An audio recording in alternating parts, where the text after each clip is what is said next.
she may be onto something. Workouts could be way more productive if you are watching a live game in person. Number 5 Southeast versus number 1 Lingle-Ft Laramie in a 2A versus 1A matchup, and this game was played at Eastern Wyoming College in Torrington. First quarter, Southeast wearing the blue. They work on plays like this, one where the shot misses the rim completely and it looks more like a pass to Shelby Wright. She scores the putback to get her team on the board first. The Lady Cyclones would make an early move in this one. Danny McManaman shakes off a defender and gets a bank shot to go in order to make this a 4-1 game. It took Lingle-Ft Laramie about 3 minutes to get things going. Kaylee Greenwald with the offensive rebound, and she'll get the first field goal for her team, who now trail 4-3 at this point. They would mix up their attack plan, and that is what you have to do in order to get results. Shaylee Rickard gets the swish on the short-range jumper as the Lady Doggers would take their first lead of the game, up 5-4. Back and forth this game went, and the jump shooters were the ones getting it done. Here's one from Jessica Lessard, who plays for Southeast. That would give her squad the lead back, now ahead 6-5. The one thing that the opposition had going for them was their big girl, Kayla Meyer, 6 feet tall, and she's back to help last year's 1A state runner-ups try to finish the job. That bucket has Lingle-Ft Laramie leading 8-6. Those extra few inches pay off, especially on plays like this one. She can take an inside pass and score up close without much trouble, plus one more for the foul, as the Lady Doggers would move ahead 11-6.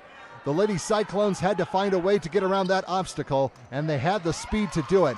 Noelle Chapman is wide open and scores easily to put her team down 13-10 after the first 8 minutes. Second quarter, Lingle-Ft Laramie would build on their lead. Kaylee Seeds has some hands in her face, but that does not bother her as she'll go over them and get the bucket to make the score 17-12. They were finding ways to get to the hoop, and the Lady Dogger seniors were using their experience. Greenwald will drive and add 2 more to the cause. The advantage is up to 7. It's now 19-12. The opposition would then start chipping away. Erin Buchanan will do it herself on this 15-footer with a little help from a friendly bounce. That would get Southeast to within striking distance, trailing 19-16. The Lady Cyclones were picking up the pace, and the rewards were not far behind. Madison Pragnell pulls up and drains a jumper of her own. That would cut the deficit to 1. It's 19-18. Lingle-Ft Laramie was not about ready to give up the lead. They would find the big girl, that would be Meyer, and she would find her team 2 more to make this a 23-18 game. Time was starting to run out, but there was just enough left for Southeast to give it one more try, or maybe 2. Pragnell grabs the air ball and scores ahead of the buzzer to give her team momentum, despite being down 23-20 going into the locker room. Third quarter, not a whole lot happening on either side. Greenwald will slip in the back door for the Lady Doggers early on to make the score 25-20, but then her team would go into a drought. Southeast would take advantage of the situation. It took a few tries, but Wright would get a couple of offensive rebounds and score. No good on the extra try, but now she only has her team trailing 25-22. And they would stay after it. Eventually, Pragnell would score on a short-range jumper in traffic, toss in a few free throws down the road, and the Lady Cyclones would reclaim the lead 27-25. Remember that drought I mentioned for Lingle-Ft Laramie? It was roughly 7 minutes plus without a field goal. Rebecca Gokin would get a much-needed 2 for her team, and they were thankful to be up 28-27 going into the final 8 minutes. Fourth quarter, here's where a good game can be won or lost, and it was true in this one. Someone forgot about Pragnell.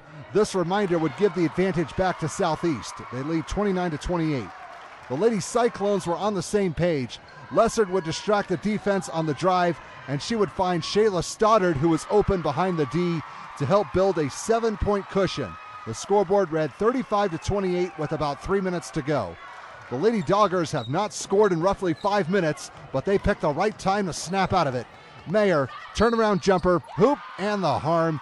She led all scores with 22 points. That 3-point play has her team down 35-31. The defense stepped up as well and helped set up the offense. Mayer caused the turnover, and then Lingle-Ft Laramie was quick to get the ball to Rickard, who finished the job. Now it's 35-33. The Lady Doggers were scrapping for points, and it was getting the job done, and so was getting the ball to Mayer. This was part of a 10-zip run in 1 minute 15 seconds. A 7-point deficit is now a 3-point lead. It's 38-35. But the win had not completely died for Southeast.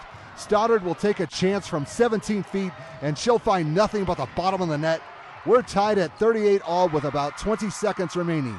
Now we're ready to rock on, man. Or maybe I should say, you go, girl. Forget it. Lingle-Ft Laramie went 1 for 2 at the free throw line to take a 1-point lead. The Lady Cyclones had a plan. Lessard was trying to pass around the traffic, but the ref said she stepped out of bounds first before she got rid of the ball, and the Hail Mary try was off the mark. The Lady Doggers would come back and hang on to win 39-38 and remain undefeated.